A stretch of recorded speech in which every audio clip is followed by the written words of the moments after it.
Again, any other circumstance outside of the fact that you're playing in tournament baseball in pool A, trying to get you way baseball in pool A, trying to get you way into that next round. You'd be like, you know what, I'll trade the out for the run, big deal. But Cal Quantrill is trying to get that swing and miss, expand the strike zone. So 2 away, bases empty for Andres Perez. And this will be the final hitter for Cal Quantrill as he comes up on the pitch limit, which he can exceed to finish off a hitter. But if he does finish off Perez, he'll be through 5.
Is not enough. Using just an antivirus online is also not enough. Get better online protection with NordVPN. It will encrypt your online traffic, protect you from malware, phishing, and stop annoying ads.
Camera guys, Dave Amundsen, Matt Babiak, Fernando Fernandez, Alex Frazo, Alan Friedman, Eli Kiriakopoulos, James Nobles, William Rodriguez, and Jordan Sabo, who have done such amazing work here telling the story visually for this 2026 World Baseball Classic, game number 10.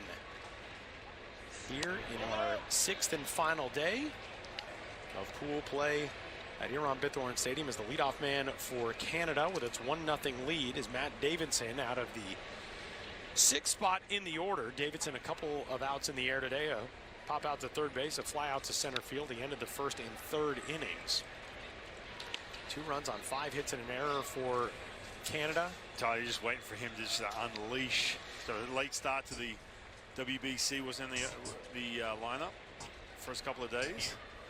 Straight snake hitter, killing it over in Asia. Made a mistake right here. His numbers over in the Korea Baseball Organization for the NC Dinos have been ridiculous.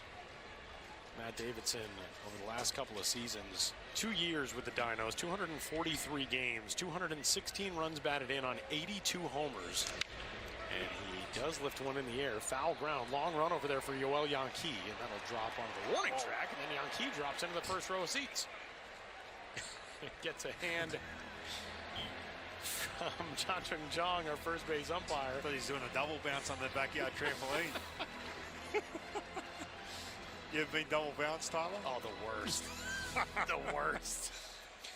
Get double bounce, you fly into the next hemisphere. Well, Yankee, there's also not a whole lot you can leverage yourself on, and that's a large guy to try to lift out of there. He's listed at 6'2", 220 is Yankee. Davidson pops it up his direction again, another long run. Perez gives chase, and this one's going to drop too. Ryan, we come across this a lot in the international games that we do. There's just so much more foul ground at international ballparks than there are at major league ballparks these days, which keeps a lot of outs as possibilities for pitchers and the team in the field, but also makes it do a lot of work, like Perez there. Yeah, Matt Davidson in his 2 seasons in Korea, 300 average and a 987 OPS.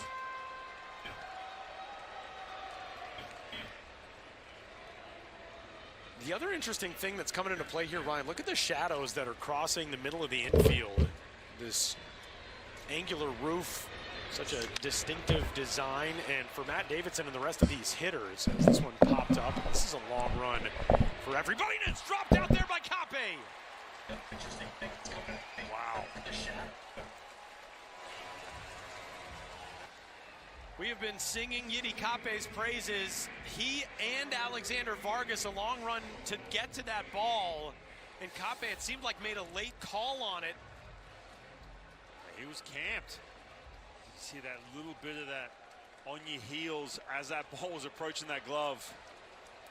We've seen the wind play a factor. But he looked like he was camped right underneath that ball. So he catch that with ease. And now, can Canada take advantage of this mistake? That is the 5th error in 4 games for Cuba. And, you know, talking about the shadows, we've talked so much about the wind as well. There are environmental factors playing into these games that, remember, they're not dealing with in any of the other opening round pools because they're all in domes. As Bo Naylor facing a 2-0 count.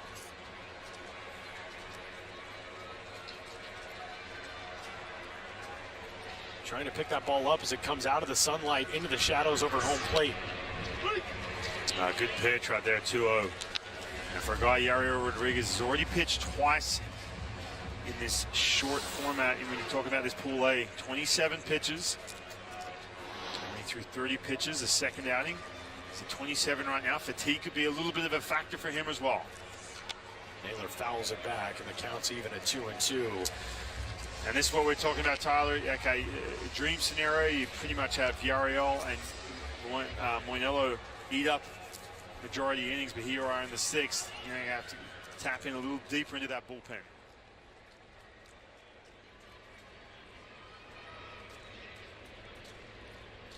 Rodriguez deals down and in, and that one skips away from Perez, and it's going to send Davidson to second. Now he's headed for third. The throw from Perez is not going to be in time to get him. Mistakes galore to start the 6th, and Canada has a leadoff base runner 90 feet away to try to erase the run that Cuba got back in the bottom of the 5th. Oh man, you talked about all that foul ground. What about off that AstroTurf? The ball's just going to keep bouncing away from you with all that area behind the plate. And you think about it too, Matt Davidson had a couple of those balls he popped up into foul ground. They weren't able to get to both of them. Here he is standing at third base with none out. Man, oh man. Big mistakes to get this inning started as Bo Naylor aims to bring home Canada's third run of the game. Yeah, look at Davidson. This is good base running. And he's checking out his third base coach. He said, just keep coming. That ball kept trickling away from Perez behind the plate. Matt Davidson listed at 6'3", 230. He was rumbling around second, and now a foul pop. This one high, which could give enough time. No! Yoan Moncada gave up on that play completely, and Perez can't make it. And it is all falling apart for Cuba right now here in the sixth. If you're Canada, you got to capitalize on some of this. You mentioned Yoan Moncada just kind of giving up. That's his priority, right? When you're charging in like that, it is a tough play for your catcher with some of the angles trying to glove that ball. If you're Yoan Moncada, you got to take control of that play and make that catch. And we've seen Moncada that first inning. Remember, we had the interference issue. Could have been costly. It cost Levan Moinello a ton of pitches and given Bo Naylor just another chance at the plate. Here's the 3-2 pitch, and Naylor drives it down the right field line. That is extra bases for Bo Naylor. In is Davidson. Canada responds. It's 3-1.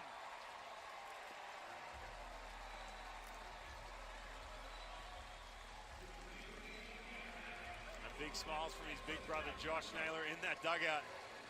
Bo, who did struggle last year with the bat as a Cleveland Guardian, comes up big right here in the sixth inning and gets that run back. Gets a pitch he can handle, middle of the plate. Eyes light up, drives that ball into right field. We'll get a visit to the mound from the pitching coach on this Cuban squad, Jesus Bosmanier.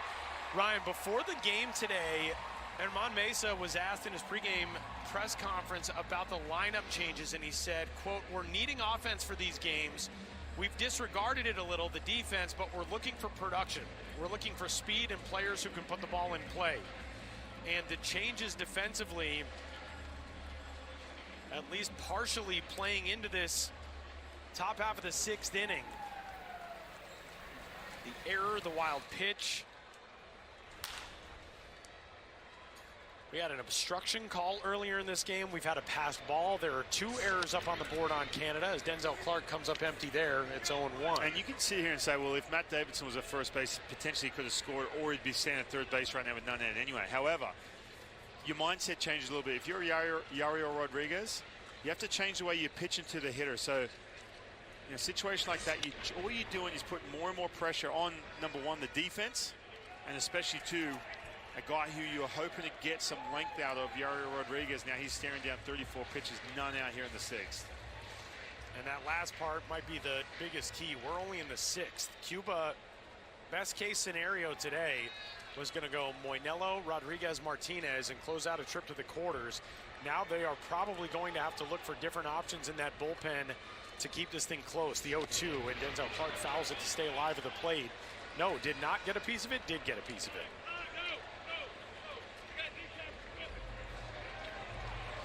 No, we're going to get, is that a catcher's interference call? It is. No, he scooped the ball up with the mask?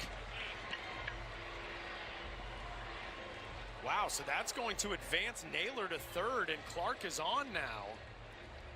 We have seen some things in this game that you don't see in a decade of watching baseball. We're going to get another look at it.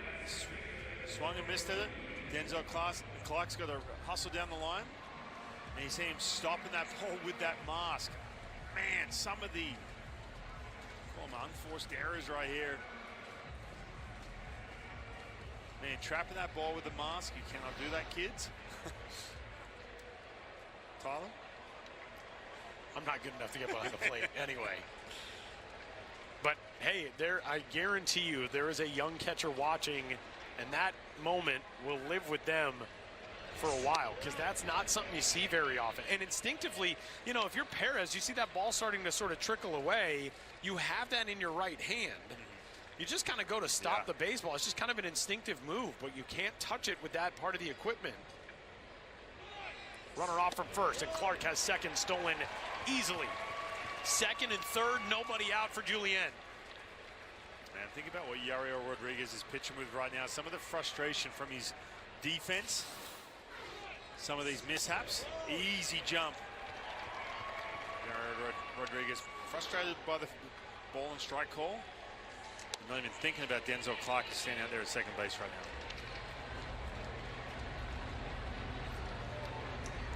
Where exactly is the Bermuda Triangle located? Is that, is it part of that or in that? It's right here, isn't it? There's been some strange goings on today. 3 balls and a strike on Edouard Julien.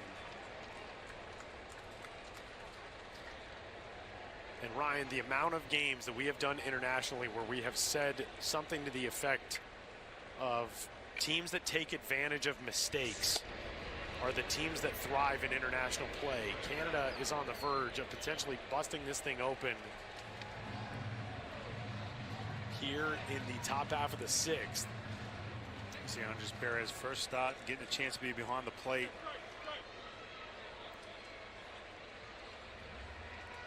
Ernie Witt questioning the count right there, but confirmed only 3 balls.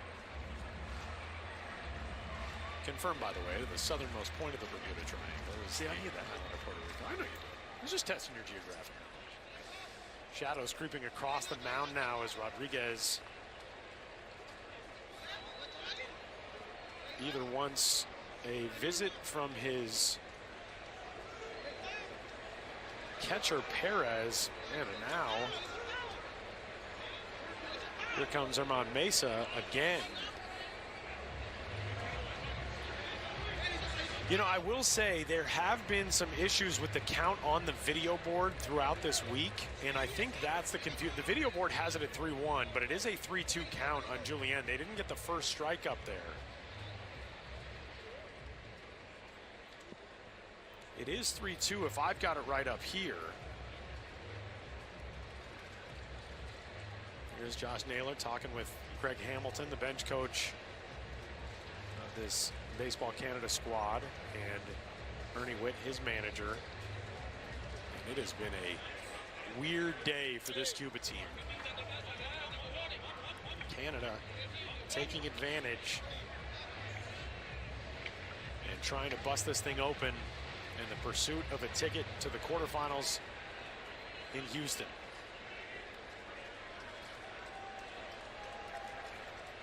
It is a full count.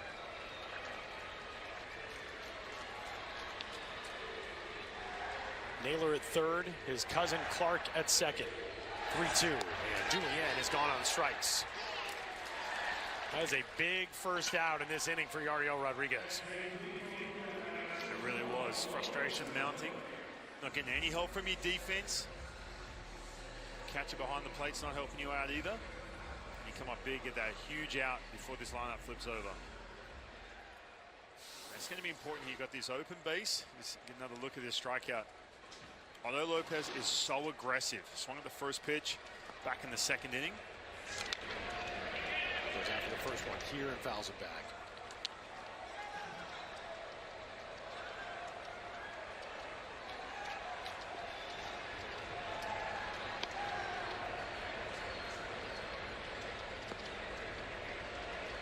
Infield still pulled in with just 1 out.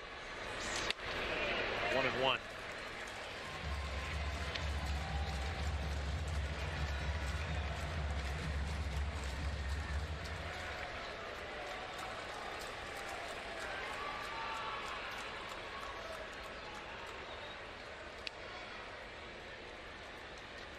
Rodriguez deals. Lopez bouncing ball left side. That's past the lunge of Vargas and into left. In to score is Bo Naylor. Denzel Clark can fly. He scores 2.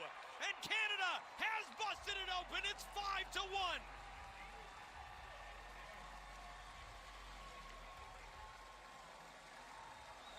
And with every everything going on in this inning for Cuba. At some point, especially with the infield playing in, I feel like there was just going to be that one swing of the bat that was going to break this game open. Getting to a place, Tyler, we talked about, you got to be heads up with some of this pitching with Levan Moinello, Yariel Rodriguez, and that'll be it. And that's it. Rodriguez's day is done. Canada breaking out in the top of the 6th. In the land of Israel, before the Gospels, before the cross, there was David.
Yariel Rodriguez gave him a pitch he could handle, and all of a sudden Canada has busted this game wide open. 5-1 our score. 5 runs on 7 hits for Canada. And the captain of this team arrives here with a man in scoring position. And frustration for Yariel Rodriguez, and certainly understandably so. Defense letting him down in this inning. And Andres Perez is feeling it too. Yeah, first chance he's had to start a game here in the WBC. You see Darian Nunez. Big lefty, can get that mid-90s fastball. Tough matchup if you're a left-handed hitter. Only 2 of Canada's 5 runs to this point are earned for this pitching staff, as Naylor is retired on his 2nd strikeout. And with 2 away, it'll bring up Tyler O'Neill, aiming to extend this lead beyond 5-1.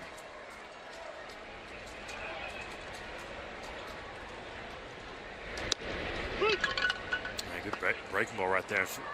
Known for that fastball, obviously 95, 96.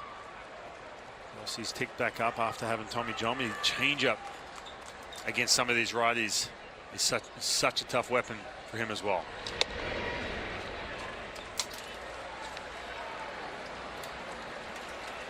Cuba has never missed the 2nd round of the World Baseball Classic.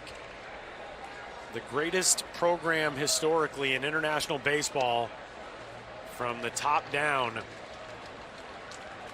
they are down to 12 outs to go at the plate and 4 runs to make up. In danger of missing out on the quarters for the first time ever. Tyler O'Neill, everything in the air is dicey, and this time Yeti Kape puts it away, and that'll send us to the bottom of the 6th. But Canada has broken it open. It's 5-1.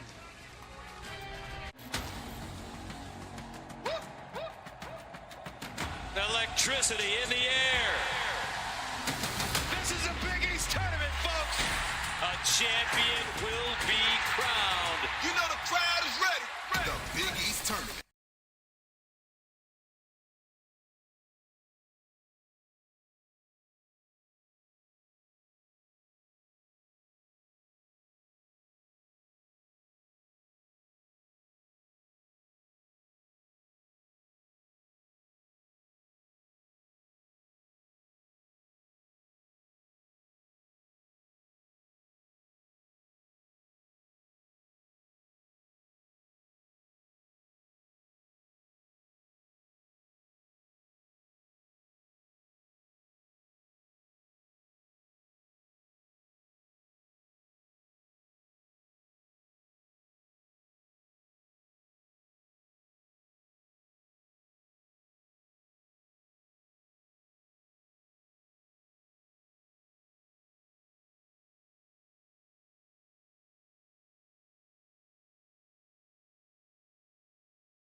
Diamondbacks organization takes over on the pitcher's mound, on in place of Cal Quantrill. And Ryan, you pretty much quite literally could not have asked for more from Cal Quantrill today. Yeah, he was absolutely outstanding. And look, we came into this game, he was a big question mark for me. I know about the experience, I get it. But has he been battle tested on this stage, right? A guy who's pitched a lot in international play. He didn't have that success last time out in 2023. Plus, he's coming off that rough year. He's a minor league invitee with the Texas Rangers. All that. And he comes out and he was so dominant, pitching 5 strong. Diaz, big-bodied right-hander. He's listed at 6'5", 250. He's from Vancouver. This guy at the plate right now, Roel Santos, he was the leadoff man in the first 3 games of this World Baseball Classic. He went 0 for 10. And this offense just really struggling to come to life. A run on 2 hits. And what a bumpy road. It's been a nightmare for this team with some of the defense that first inning. Some of the pitch clock violations. It's important for Indigo Diaz. Keep that rhythm, that momentum Cal Quantrill has created where he's been on the attack in the strike zone a ton. Come out throwing strikes out of that bullpen here in the 6th. Diaz kicks and deals, leaves it upstairs for ball 4. So a leadoff walk. And Cuba will see if that can get its offense on track. They had a leadoff walk last inning and able to cash that in. Yoel Yanqui. And by the way, Ty, we talk about being battle tested, right? This Cuban team's been in this situation before. We've still got plenty of baseball to go as Indigo Diaz picks it up for Cal Quantrill. You see that fastball can get up to 97. Mentioned that big body's thrown right straight downhill. Back at the top of the order, Alexander Vargas will get a visit to the mound here from Bo Naylor. Ryan, this Cuban team right now is hitting just 163 as an offense for the World Baseball Classic, and among all of their hitters, they only have 3 guys who are hitting over 154. Ariel Martinez has done his job, 5 for 11. Eddie Cape and Yoelqui Skiberic, 3 for 11, but nobody else with more than 2 hits. And they came out of the gates too that first game, couple of home runs. Yoan Moncada, you thought he was going to be a big factor early, and then nothing doing since. Diaz kicks and deals. Came in too tight there on Vargas. 2 balls and no strikes. Inigo Diaz, as we noted, another guy from out west, from North Vancouver. He's got some experience pitching in his home country on the amateur stage. He worked in a league that you and I are very familiar with, the West Coast League, Collegiate Summer League for the Victoria Harbor Cats back in 2016-17. And his father actually has some Cuban heritage. And man, for Cal Quantrill right now, you look at the bullpen, you hand off this masterpiece, and it has got to be so anxiety-ridden sitting in that dugout as this one skied out to shallow right. O'Neill there to make the call on the catch. What is that feeling? First, let's look at what's been going on today for Cuba, because this has been so wild. Yeah, this has been a mess. First of all, Cape, when we were singing these praises, you mentioned it, but I think the biggest ones was behind the plate, right? And obviously, Yoan Moncada needs to get to that ball, but we've seen this a little bit from Andres Perez. Let's not forget, too, he's 25 years old. First time having to start. He probably came into the game, to the ballpark this morning and said, hey, look, you're going to start today. And all of a sudden, man, control what you can control. That has not been the case for Cuba. And I'm telling you, this will haunt you if you walk away from this, not advancing to the next round for the first time ever. You'll go back to that 6th inning, scratching your head as to what went down. There's Andres Perez right there, who it just kept mounting for him behind the plate. And you look at all those, that list of miscues as Moncada sends one up the first base line. That's a fair ball and down toward the corner. Rounding second and headed into third. Santos will wait there, and it's 2nd and 3rd with 1 out for Cuba here in the bottom half of the 6th. I said this a couple minutes ago, Cuba have been in this situation plenty of times before, that's for sure, and all of a sudden you have the situation where you knock Cal Quantrill out of this game, reaches that pitch limit. And Yoan Moncada slow to get up at second base. Didn't see what happened, but maybe just an awkward slide. Yeah, we've seen these little injuries with derailing his campaigns at the major league level too, whether it's a hamstring or an ankle, whatever it may be for him. So that may be it. They're gonna bring out the miracle spray. Did you ever use that growing up, the instant cold spray? I saw Herman Mesa actually they're just asking for a cup of water, I think, for Moncada. I'm wondering if maybe he, in that slide, just sort of knocked the wind out of himself. Yeah, for sure.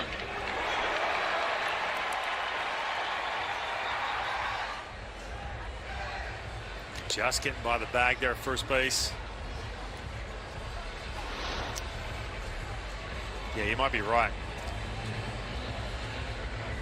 Seems to be okay now, as his first base coach Cecilio Drake will go out. But yeah, look at all these stints on the IL. Right, and these are these injuries I was alluding to. You got the lower back soreness, the hamstring, the oblique, lower back again, the right thumb. Like all these little things that kind of derail you, especially too when you're trying to hit that ceiling. We've talked about Yoan Moncada's never quite gotten to that ceiling that everyone was anticipating these early days with the White Sox. So here comes Ariel Martinez, who has 2 of his team's 3 hits today, and if he gives you another one, Cuba's right back in this thing. 2 in scoring position with 1 out, as Inigo Diaz finds himself in a tight spot in the bottom of the 6th. His first pitch is there for a strike. I asked you a second ago, you know, if you're Cal Quantrill, you're over there, you did such good work for 5, and now the tension of sitting there and knowing that it's out of your hands, you can see the nerves on Quantrill's face. He was terrific today as Diaz puts that one just low. In the bullpen for Canada is the Blue Jays left-hander, Adam Macko.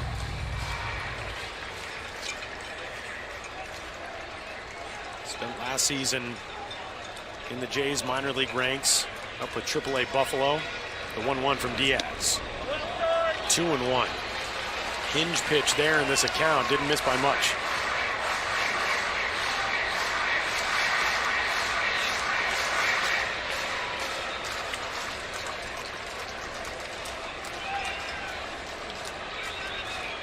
Cuba just has not found out a way to get its bats going. Two of those teams have been relegated, but here's a shot to right field and a base hit. Martinez with a 3-hit day. He'll drive in just one as Moncada has to hold it third, but Cuba claws one back, and it's 5-2.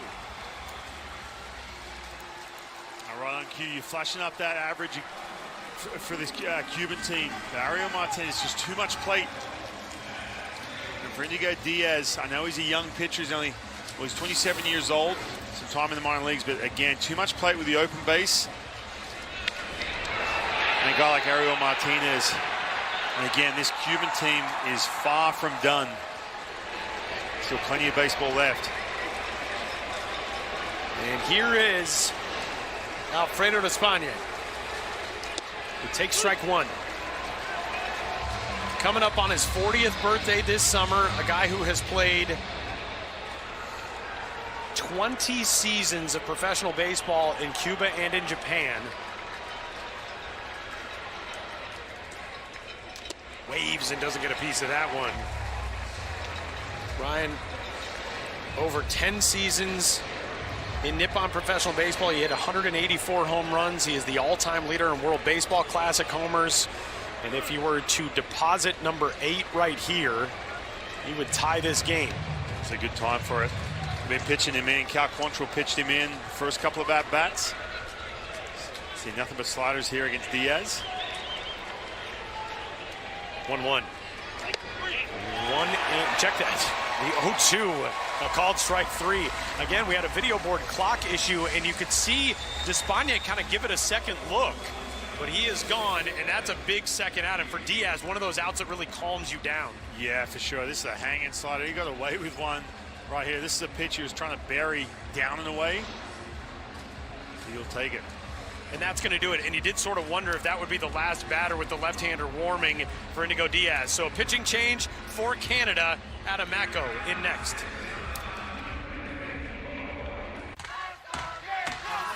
We need to get comfortable with breaking barriers. Women's basketball was never televised when I was growing up. Now we have social media. People want to be a part of it. For 3, makes it in! We brought something they hadn't seen. The way the game was played exploded. 38-0. That is what your goals and dreams are. Every sport deserves a moment like this.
Yoel Yanqui.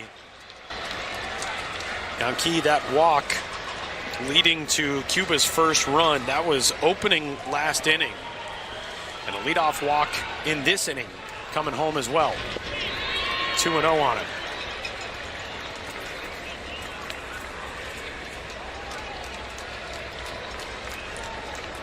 Adam Mako, 25 years old. Told you his story the other night. A fascinating one. He was born in Slovakia, grew up partially in Ireland, and then played his high school ball in Alberta. Finds himself a step from the big leagues with Canada's home team, but he's run the count to 3-0 on Yoel Yanqui. Yeah, unfortunately last spring training had a meniscus tear. Sideline got off to a late start, but you can see that slider, that changeup. 3-0 is ball 4, and they are loaded up for Yiddy Cape. In World Baseball Classic history, Cuba has twice had Grand Slams. Back in 2013, there's a familiar face. Jose Abreu leaving the art at the Fukuoka Dome in Japan. And another familiar face, Alfredo Despaigne against Australia in the 2017 Classic in the 5th inning at the Tokyo Dome. That was with his team trailing 3-0 in the 5th. I remember I had a front row seat to that. It's heartbreaking. He had a chance to go on to that next round for the first time ever.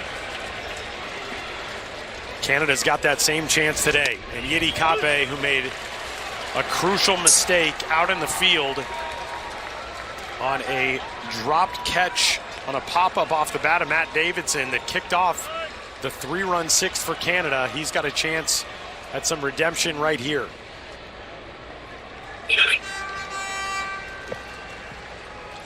His manager told us pregame today, Yiddy Cape just gets better as the game goes along. And Cuba needs him. 0-1, he yanks that one foul.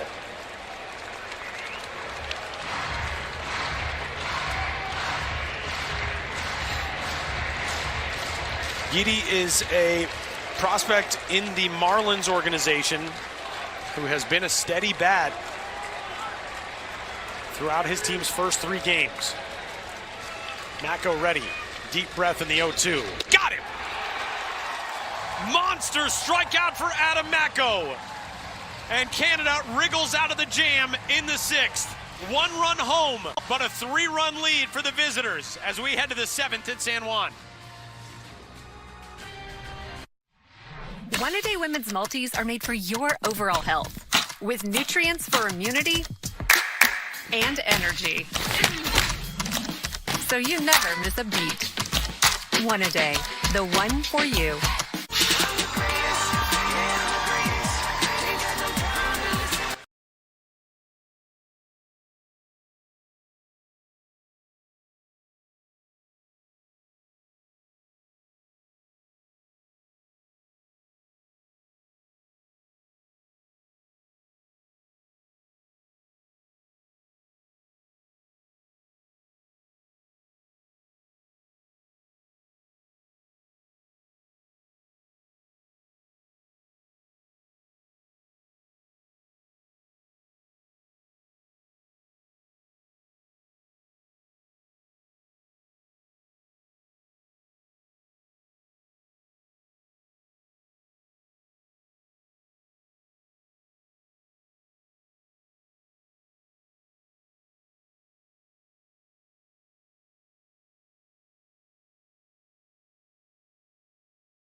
quite all the way there yet with the command.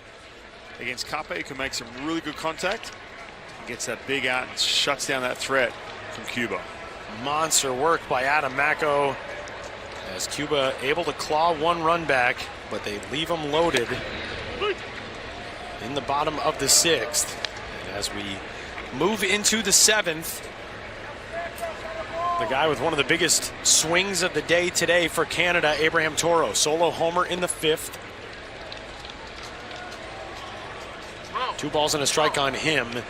We have a new backstop into this game for Cuba, as you see the 2 arms throwing in the bullpen down the right field line.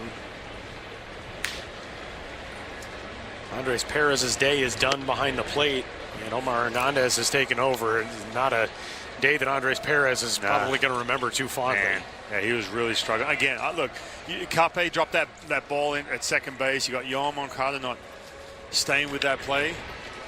Bouncing ball. Check that, he popped little liner over their left side. But then the game just got a little bit too big for Perez behind the plate. First start of this WBC, young catcher. Probably feeling that pressure a little bit. Got handcuffed on the ball from Livan Moinella early on in the game. His day is done. Andres Perez, one of the few guys on this roster who is solely a Cuban National Series player in his career. But Hernandez now in there, as you look at Owen Casey's numbers, 6 for 12. Today, he has done his work without having to put the bat on the ball. Had a walk in the 1st inning, a sacrifice fly to bring in the 1st run of the game in the 3rd. He then struck out in the 5th.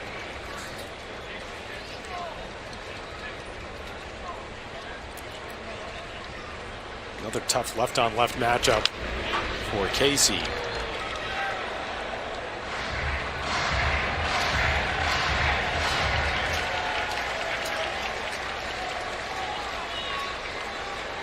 Man, you got to be excited about him if you are a Miami Marlins fan. He's going to be a mainstay before too long. That one in tight, 2-2.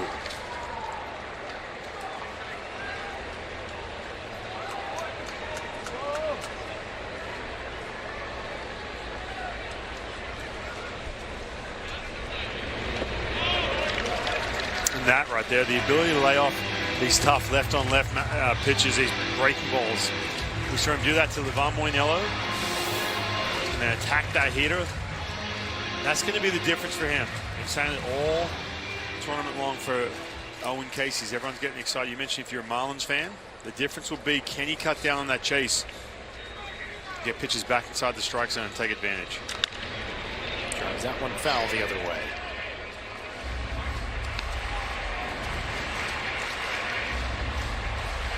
So yet again, if you're joining us here in the middle stages of this game, it is very straightforward. Win and you're in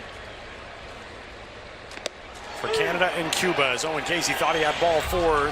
Instead, takes strike 3. He is gone, 2 away in the 7th. I've been a little too selective on that 3-2. Fastball down and away. Good pitch. There's really nothing you can do. You got to tip your cap on the black fastball.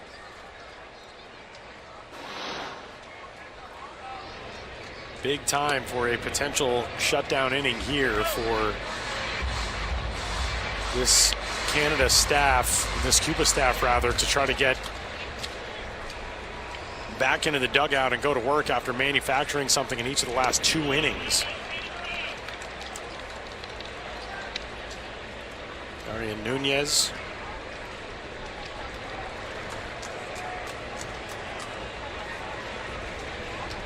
A 2-0 count on Matt Davidson.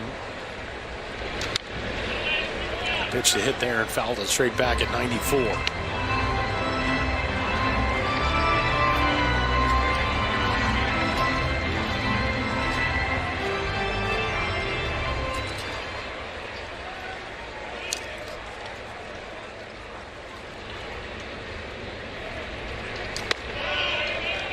Good take there by Davidson. 3 balls and a strike.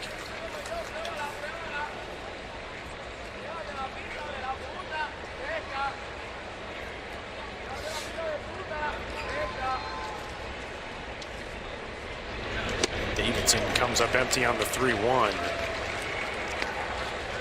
Nunez, over 5 seasons in the minor leagues, put up a sub-3 ERA in 101 appearances between the Dodgers and Giants organizations. He's now 32, pitching in Mexico, and Davidson stays alive there as he fouls that off.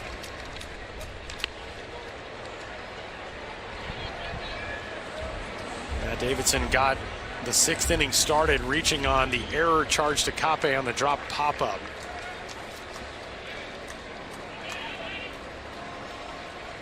(3-2). Ball 4, patient work there by Matt Davidson. He's a 2-out base runner in the 7th.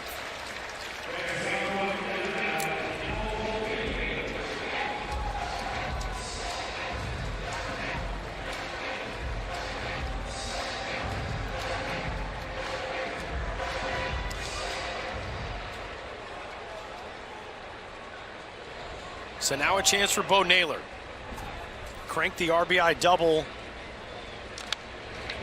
to right field to plate Davidson.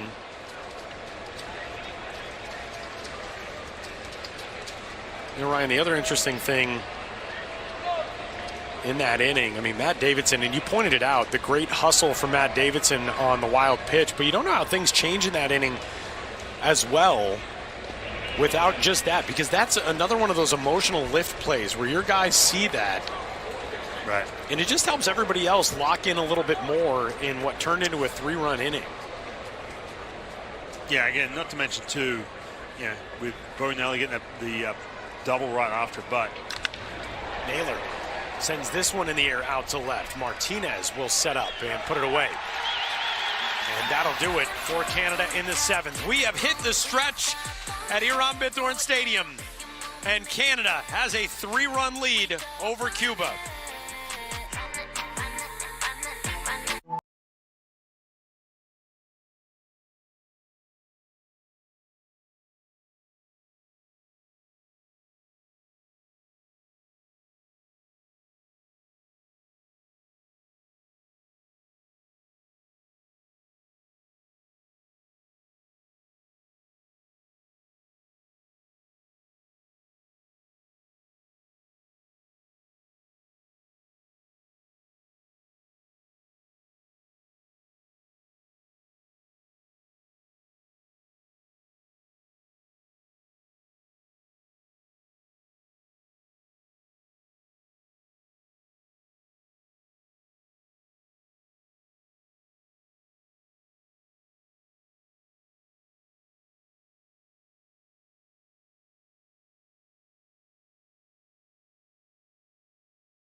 First Cuban team in the World Baseball Classic opposite Sadaharu O for Japan, as Japan lifted the World Baseball Classic trophy for the first 2 editions of this event, and then again in 2023 as we move into the bottom half of the 7th inning, and a familiar arm to Canadian baseball fans takes over on the mound. It's the big lefty, James Paxton.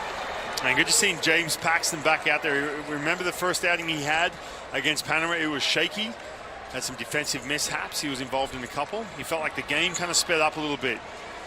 He is retired now. I mean, talking about fresh off the couch too. I mean, a guy who was just literally throwing bullpens before this World Baseball Classic gets another chance here against Cuba. Yoelqui Escobar, the leadoff man.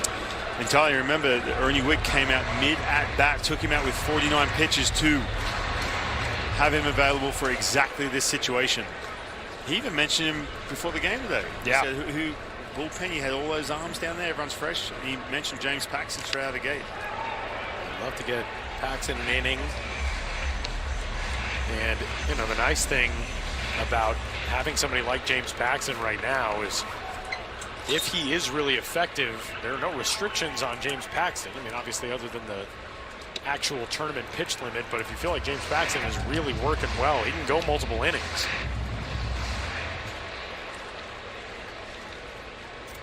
Ernie Witt, Craig Hamilton, and the guys sporting the maple leaf trying to get this thing over the line. And a called strike 3 as he freezes Guibert for the first out of the 7th. See him pumping that 95. And this is what I'm talking about, going back to that game against Panama. It was good to see James Paxton coming out of retirement to wear the maple leaf. But this ball right up the middle, he kind of got caught in between. He wasn't backing up home. Again, it's been a while, right? He's had some time off, being a dad, retired.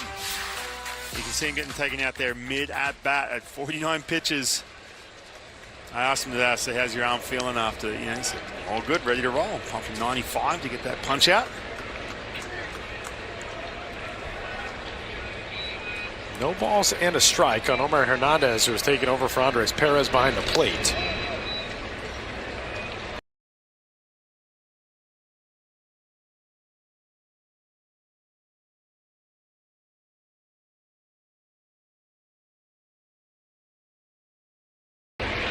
Big Maple kicks and deals. That one's just inside.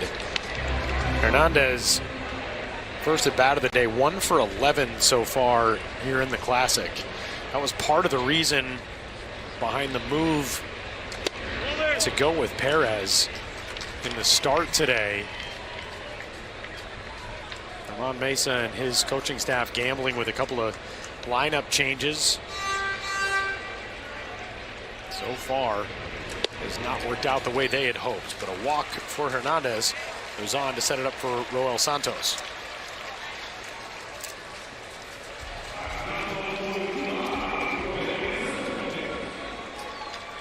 Wow.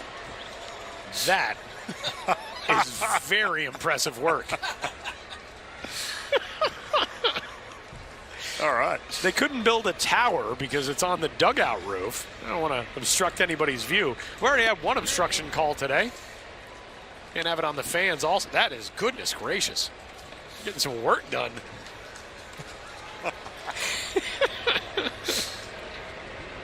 Good for those guys. Representing Canada, boys. I guarantee you. Hey, not to mention, by the way, I mean, look, if this league stays, I mean, that might be celebrating. Yeah. Or they could be headed to Houston with these guys. That's true. I guarantee you, though, every one of those guys in that group has sent a picture to somebody back home and asked them what the temperature was. We're having fun down here. Look at all these Puerto Rican beers we've been drinking. That's over 3 beers per inning. Grounder out too short and a nice play. Oh, but the dig on the other side is knocked down by Davidson, who's now going to try to nab Hernandez, who takes the extra base. And defense again playing a factor. A tough play for Otto Lopez. It's 1st and 3rd with 1 away. And again, Pax, the game's going to speed up on him a little bit here with some runners on base, but you have to, look, Santos is 38 years old. We know about the wheels, but you're still going to get rid of that ball quick, Otto Lopez. Davidson just couldn't glove the ball on the other end. Lopez kind of short-armed that throw I don't know if maybe he had trouble getting a grip on it. We saw the arm that Otto Lopez possesses on the relay throw to cut down Enrique Bradfield Jr.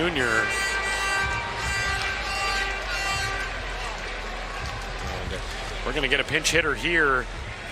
Back at the top of the order, one of the bigger bats that Cuba left out of the lineup to start this day, Arizbel Urobarrena. Yeah, hit this huge home run into the teeth of this wind that they've been copping every day, blowing in. Ball was crushed. Yeah, a little surprised he was not in the lineup. Some swing and miss that go along with that home run. And here he is, pinch hitting against James Paxton. He is the tying run right now. And he fouls the first pitch back.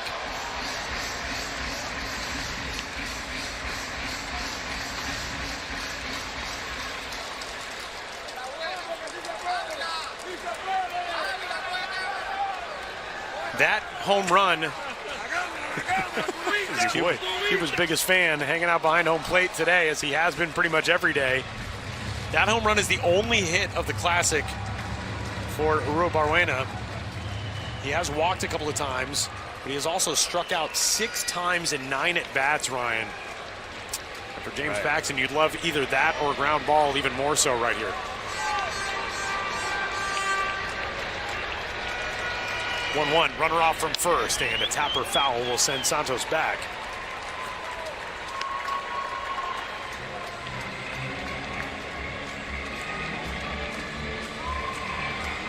Now we'll question what kind of velocity we would get from James Paxton. He has been upper 90s at points in his career. Flashed to 95 today. See if he climbs the ladder right here and gets a little 96, 97 action. You get that swing and miss from Urobarrena. The 1-2. Down, 2 balls and 2 strikes. Arizbel Urobarrena was the first player to ever defect from Cuba and then return to the Cuban National Series and the Cuban baseball system after defecting. He did that in 2019.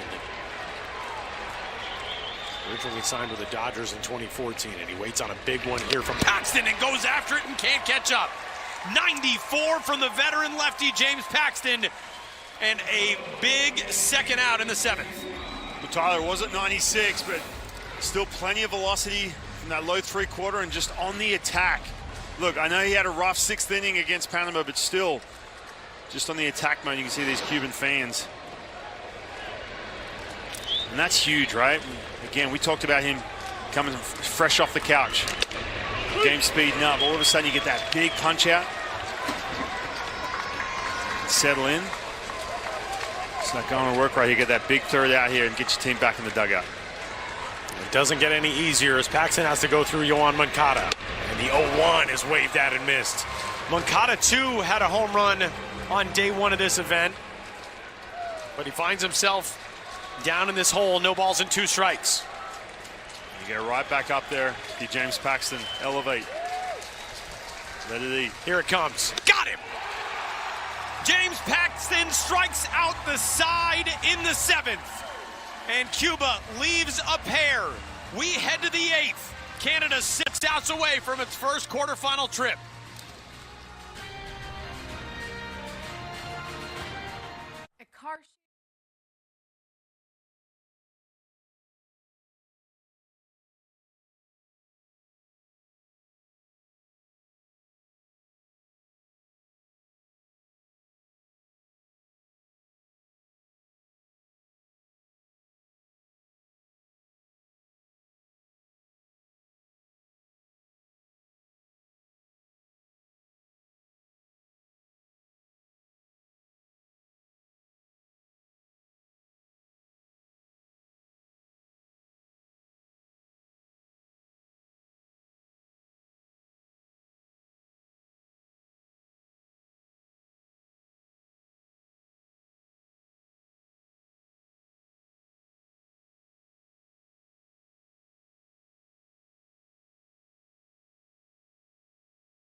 Pitches for James Paxton to dispatch Yohan Moncada on a strikeout for the final out of the 7th as the tying run at the plate. And as you come inside here on Bithorn Ballpark, one of the islands of enchantment here in Puerto Rico and the capital of baseball on this island here on Bithorn Stadium. A new arm into the game for Cuba. Yohan Lopez takes over, and Denzel Clark bounces one out to short, where Arizbel Arobarwena, just into this game, may have gotten the out. Denzel Clark bursting across the first base bag, immediately turned around and pointed. Now, granted, we see that a lot, but Denzel's already taken off the leg guard. He feels like he was safe at first.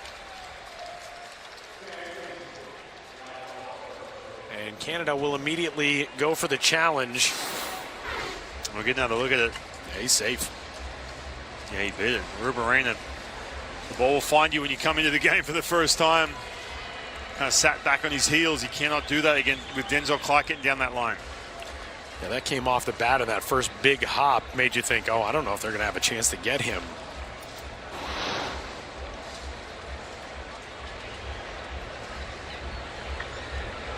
We've got 5 errors already in this game. That one probably not going to go on the scoreboard as an error, but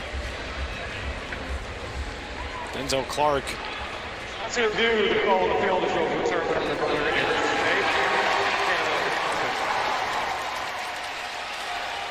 I want to go back to this. We talked about James Paxton. What kind of velocity we were going to see? Low 90s, but all of a sudden he gets 94, 95, and then this one, 96. Just keeps climbing the ladder, fired up. And again, when we talked to him on Thursday at the workout day, Ryan, he said, how you feeling? What's the velocity look like? He said, 92, 93 in the bullpen. You said, I think you'll get some 95s. And he said, you think so? Bouncer out towards second. Cape to Arobarwena for 1 and back to first in time to get Julien. So the 4-6-3 double play erases that leadoff infield single. 2 gone and the bases are clear. And you feel like every mishap that's happened with this Cuban defense has come back to bite him. They're quickly wrapping that up. Little ground ball double play. And no action in that Canadian bullpen either, so you think James Paxton will be getting back out there. We showed, again, I keep going back to this. When you are coming out of retirement, he's up there and living in Seattle, throwing some bullpens. I know he threw in one of the exhibition games. But man, you're going to second guess everything you do. The game's going to speed up. You're not quite sure how you're going to look, if you're going to get that right release point, if everything's going to sync up. It just takes a couple of games, I'm telling you. We saw that first game, a couple 92s, 93s. Slider was a little flat. Obviously the defense behind him. But man, this Canadian team is in a good spot with the way James Paxton looked at last inning. Ball and 2 strikes. Otto Lopez is James Paxton. I mean, just as calm and composed as can be.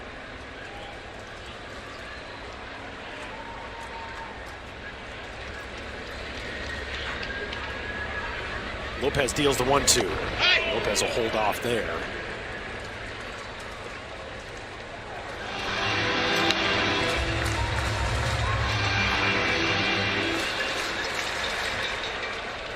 Yohan Lopez, another guy who comes at you with that whippy arm action. 6'3", 208. Long limbs as Lopez fouls this one away. He is from Nueva Gerona. Working against the guy who's got 2 hits and 4 trips today, including an RBI single in the 6th. Otto battling here. 2 balls and 2 strikes. If you're a Marlins fan, you're used to seeing this, man. Otto Lopez just makes such good contact. Yes, he's aggressive. There's some questionable at-bats, but man, he can reach those pitches well outside the strike zone. Pitch number 7 coming up to Lopez is off the plate. You'll see an 8th.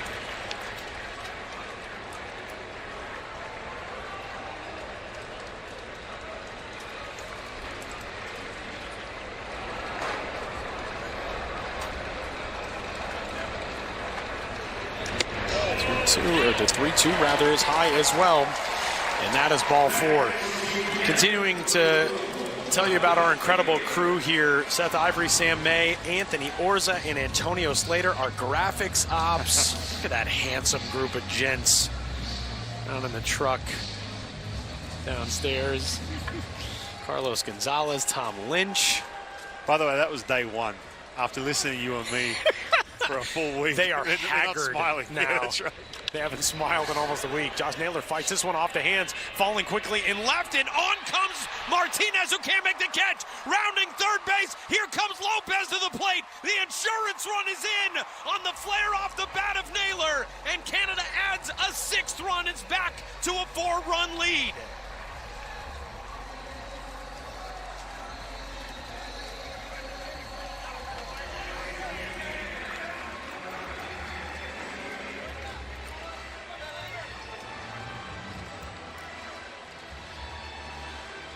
Well, Tyler, I said at some point Josh Naylor is going to come up big.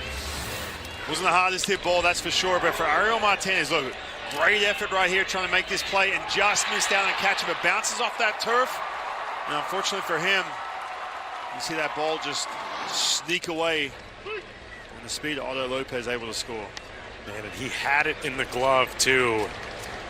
And the contact on the slide jarred it free. And now here is Tyler O'Neill, who with one swing could really break this thing open. And the hard thing is here, look at Otto Lopez. Got a good jump with 2 outs, right? So obviously with 2 outs, you can't be screaming around the bases. Look at Ariel Martinez.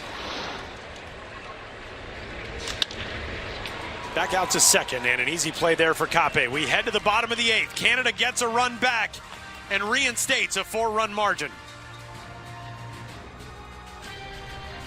When allergies throw a sucker punch, the power of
They can't rally here over the final 2 innings at the plate, Ryan. They left 5 on base between the 6th and 7th, and we talked in the open today about how well they've been playing when they were getting help from the long ball. And if you have big spot homers, obviously, you're going to be able to do some damage at the plate, but even just some hits into the gap, things that are falling in the outfield, we haven't seen any of that from Cuba today. Yeah, it's been feast or famine, especially those first couple of games. And again, we got to keep going back to 2023, just nothing doing the first couple. They started to light it up a little bit, but Man, just a ton of swing and miss. Aruba-Reina's out of the lineup. Think about that. He pinched hit obviously today, but a big reason why is because the swing and miss. We haven't seen that from this Cuban team a whole lot throughout the years. And not to mention too, Cal Quantrill was brilliant, but he's not known to generate that swing and miss. He racked up 5 strikeouts against his team.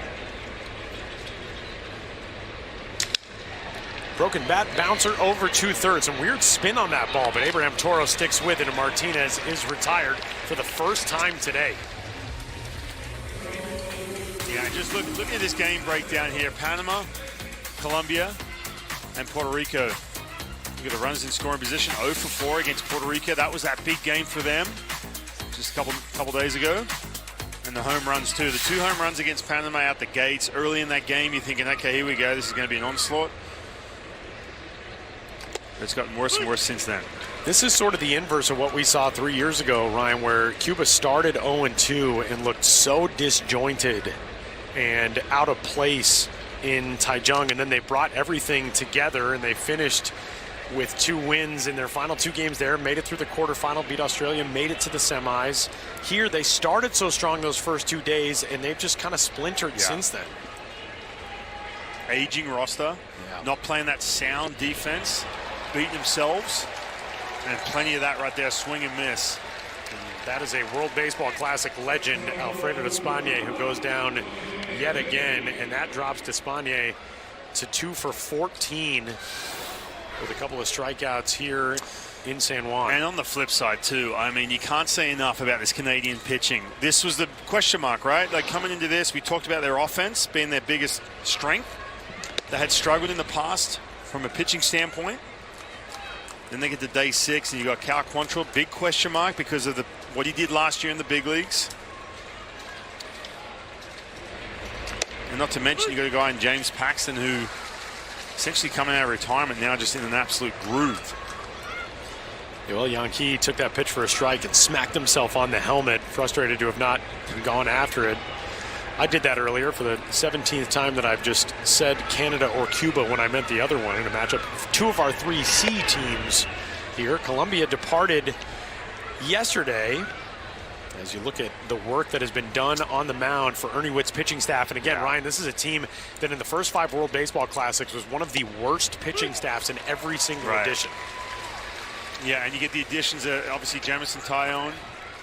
Signs on to come here with Canada. You get Michael Soroka. But the question was, how do you bridge that gap, right, to finish these games off? You get 5 innings from Cal Quantrill. Got a little dicey there after that. Never in World Baseball Classic history has Canada made it past the first round. They are on the verge of doing that here today. But look at that. The first 5 tournaments, a 7.63 staff earned run average. And there exists a pretty realistic possibility. Look at that future moment. Canadian first baseman. Left-handed swing, of course. Of course. There exists a scenario in which Canada makes it through, and its North American rival, the United States, does not. The first time Canada has not been in the same group as the U.S. in the opening round, and they are 3 outs away from Houston. Over 250 years ago, we didn't like the taxes.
Canada.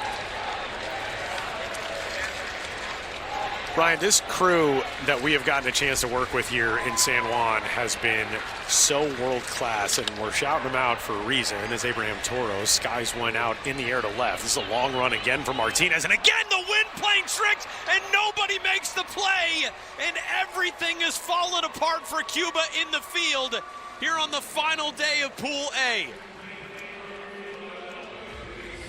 Wow. Yeah, this is stunning.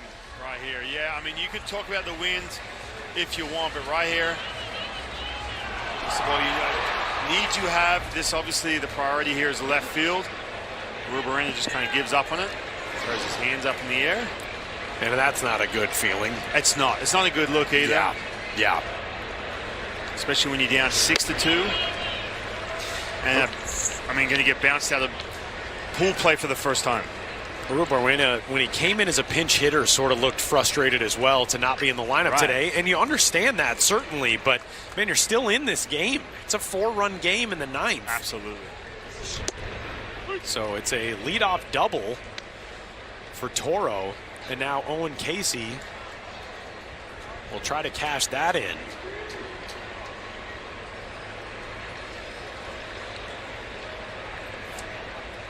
1-1 pitch, tap foul. But just to put a bow on that, the crew, we could not, when our producer Chris Bracy called each of us a few months ago to talk about coming down here, he said, we're going to put together an all-star team for this crew. Right. And I could never have envisioned just how good a crew could be until we worked with this crew. This has become a family for us over the last 6 days, as the 1-2 is fouled away by Casey. And we are so lucky to get to work with this group here in San Juan. Right, and Tyler, you and I both know we've done these events a ton. We've worked with different crews and different people, that is for sure. But you come in, you got double headers, there's long days, there's so much prep, there's the research, the all kinds of preparation to get this done. We are so grateful and so fortunate. Rip right side, Owen Casey comes through yet again. Rounding third, here comes Toro. It's 7-2 Canada in the 9th.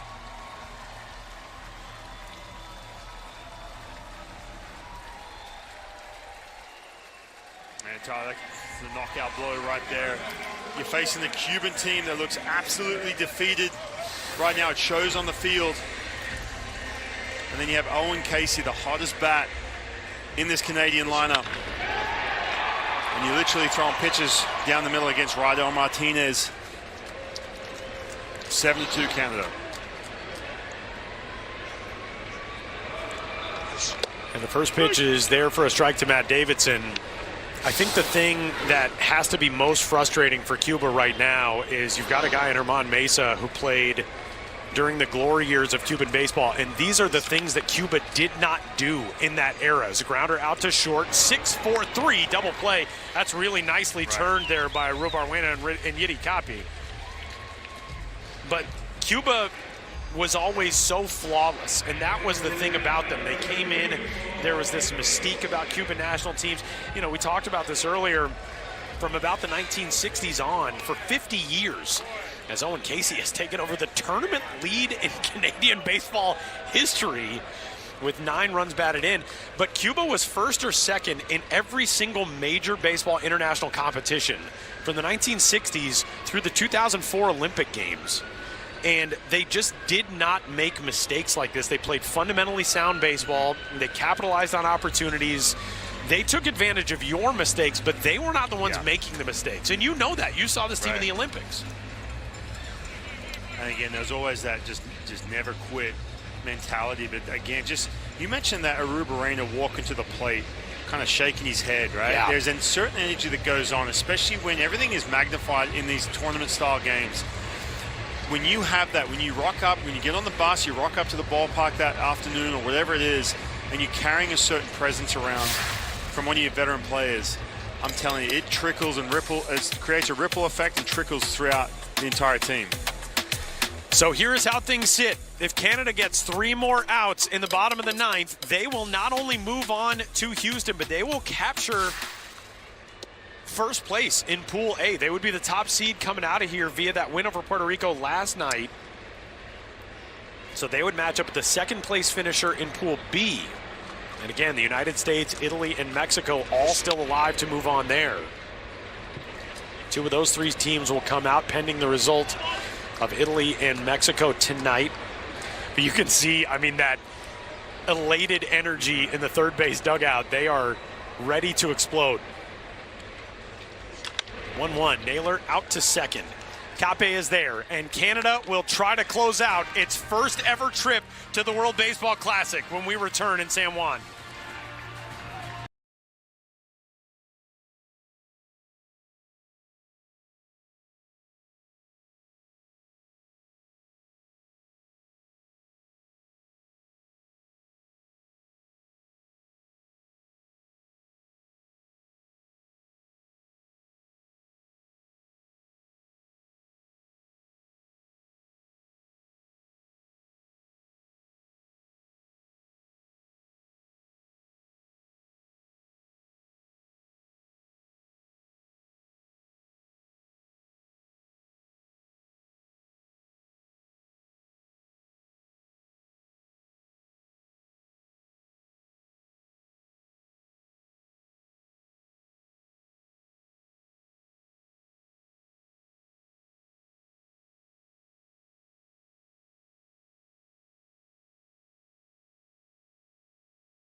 Allowing just 1 hit. He struck out 4. 1-2 pitch. 2 balls and 2 strikes. Let's not forget, too, look, 49 pitches on Sundays. He only had the 2 days off, right? He's been a starter his entire career where you usually have that pitch and the 4 days in between, minimum. Here he is trying to get his team 3 outs away to their next round. Look at the numbers for this pitching staff. Just amazing work done here by the guys in red, white, and black. And he dispatches Nunez 1 away. Again, just owning the inner half of the plate for James Paxton. Big maple, big lefty, bearing in on some of these righties. But let's look back at the strikeouts. That glove side fastball. And again, we talked about the velocity, right? 92s, 93s.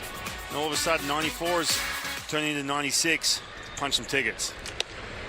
Ryan, this is a potentially monumental win for Canadian baseball as you look at that last strikeout for James Paxton. I mean, just freezing Nunez. Right. And again, like, what a tough draw for Malcolm Nunez first at bat of this World Baseball Classic. But we showed you the footage earlier of Canada's win over the United States in the first ever World Baseball Classic. That's the previous biggest win for Baseball Canada in this event. But you win this game today, and you move on to the quarterfinals. There's a very, very good possibility that we see Canada in Miami for the semis. 2 gone, another strikeout, the 6th for James Paxton. Yeah, it's really all come together, right? This offense. And especially, look at this slider right here. This is absolutely nasty from that low 3/4, left on left. No chance. And here is Omar Hernandez. Did not get the start in this game. Goes first pitch swinging and fouls one back, and it's 0-1. The type of win that Baseball Canada has been dreaming about for 2 decades in the World Baseball Classic. And they are 1 strike away from it. For all of these guys who came through the junior national team program and who have found themselves on this stage, the moment is at hand. Paxton deals. And Hernandez will see another one. 97. Just emptying the tank.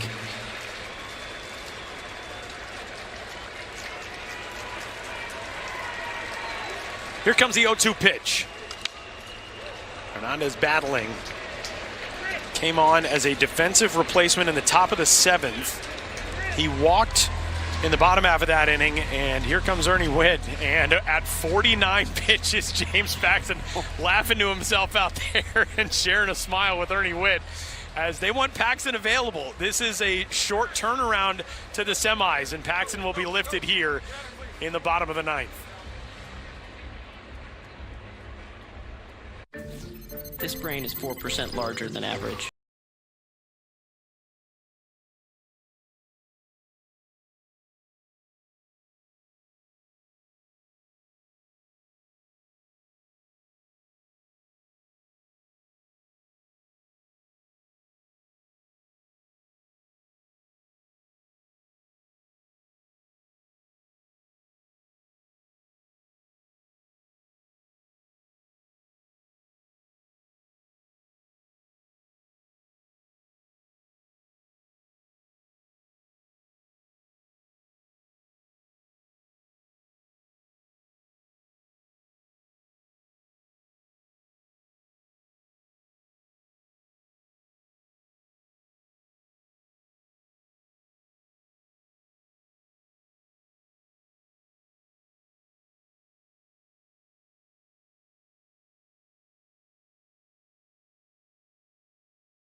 Canada potentially ending both of these long-time streaks. Ernie Witt's club has never advanced past pool play in the World Baseball Classic. Cuba has never been eliminated in pool play. But Eric Sarantola will take over an 0-2 count on Omar Hernandez as James Paxton got to 49 pitches, 1 shy of that 4-day mandatory rest. And he was lifted by Ernie Witt. So here is Sarantola to try to finish it out. 0-2. In the air, to left. Here comes Owen Casey. And for the first time in its history, Canada is headed on to the World Baseball Classic quarterfinal.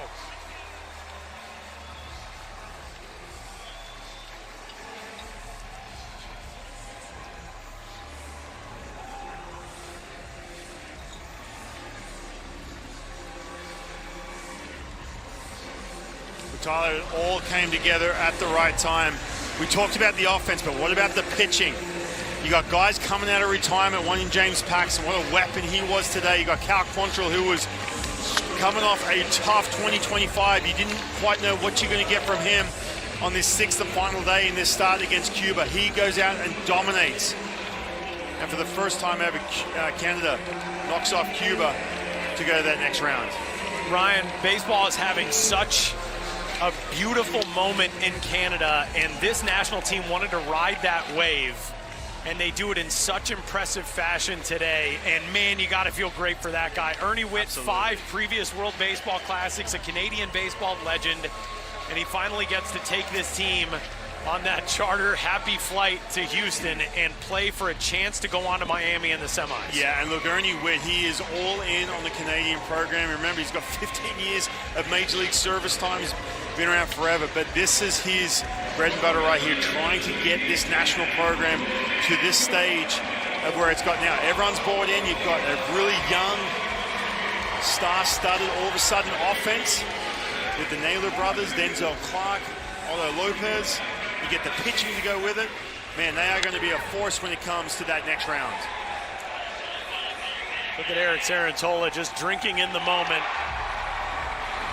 You know, kind of a funny situation for Canada because you want to celebrate this, but as they salute their fans, who have turned out in droves, by the way, you also know you want to celebrate it, but hey, it's got to be business as usual. You're off to Houston to play in the quarters. For sure, and you have put yourself in such a good spot. Now all of a sudden you got some momentum. It was dicey though, Tyler. You go back to that game against Panama, and you're really second guessing this team, and you're wondering about the offense. Is the offense going to show up? They beat Puerto Rico last night. They took that momentum into today, and they really took advantage of a Cuban team that just looked deflated as this game went on. We had only 4 games in this pool, Ryan, in which a team scored more than 3 runs. Canada had 2 of those. They scored 8 in their opening day win over Colombia, 7 in the win here today. And as you see a dejected Alfredo Despaigne in that Cuba dugout, the elation of the Naylor brothers on the other side. Joel Santos and his guys, they're going to have to wait for the next World Baseball Classic for an opportunity to try to avenge this. But man, I mean, this moment is all about Baseball Canada, and a massive congratulations to Ernie Whitt and his guys who are headed on to the quarterfinal round, and not just headed on, but they again win this group. They are the 3-1 Pool A top seed. And how good does it feel for James Paxton? Absolutely, man. Again, look, we've been talking about, because we've got a big sample size, nearly pretty much through 3 innings, right? You had to come out with that 49th pitch, but you go 49 pitches, you come out mid-at-bat, you only have 2 days off, come right back, and what a weapon he was out of this bullpen. And coming out of retirement too, what a ride for him. That continues on. He might be getting some calls from some teams saying, hey, listen. Are we sure James Paxton's done? 97 right. in a pressure spot?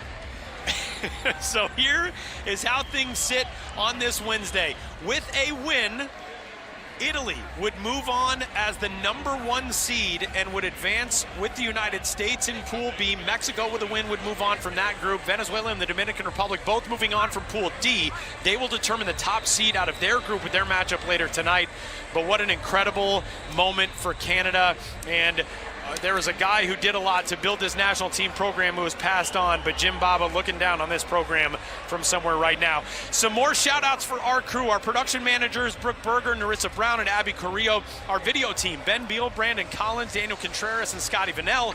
Stage manager, Victor Delgado. Ricardo Valero, our incredible stats guy up here. Our audio team, Glenn Stillwell, Adam Claremont. The chairman, Jason Hanley, and Jared King.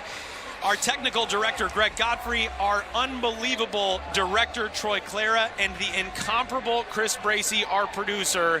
And to a good buddy of mine who I've gotten to watch baseball and call baseball with in a whole bunch of countries. This was one of our most fun experiences, Ryan Rowland-Smith. And congratulations to Canada on this win today. This is a blast, man. It's been fun, Tyler. It's always a pleasure. Hopefully we get a chance to do it again. But, man, what a ride this Pool A has been with this amazing crew. Team Canada going through in Puerto Rico. So much fun. We've got some incredible images of this win and Canada's first trip to the quarterfinal round in the World Baseball Classic. For the final time from here in San Juan, Puerto Rico, for Ryan Rowland-Smith and our entire crew, my name is Tyler Mon. Congratulations to Canada, off to the quarterfinals in 2026.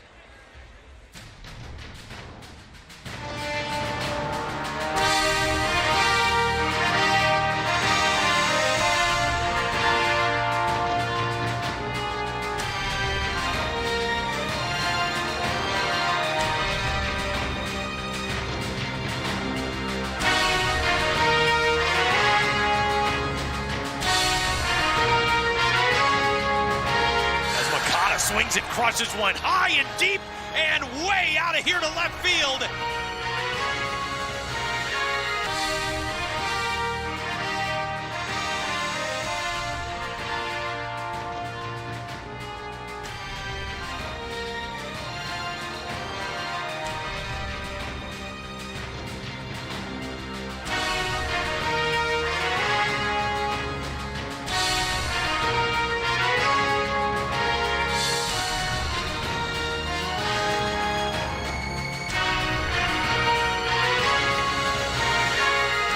Trying to close out a night one win. Got him!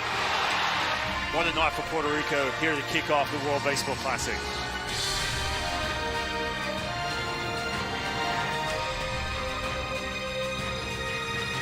Crushes this one.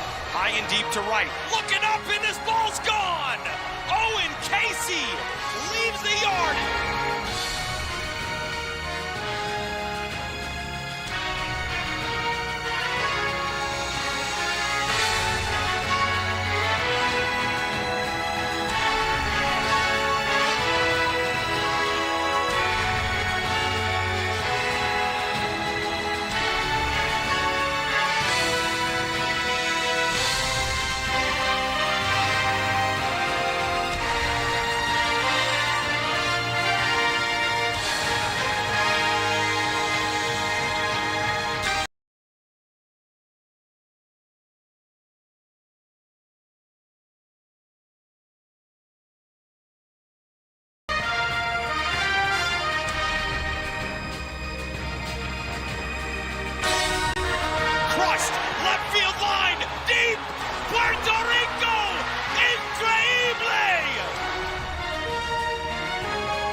Fly ball, deep right. Warning track, wall, 3-1 Cuba.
Field, he's going to get the wave home. Into the plate. Oh, my!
Are you Marsha? I am. I mean, I am.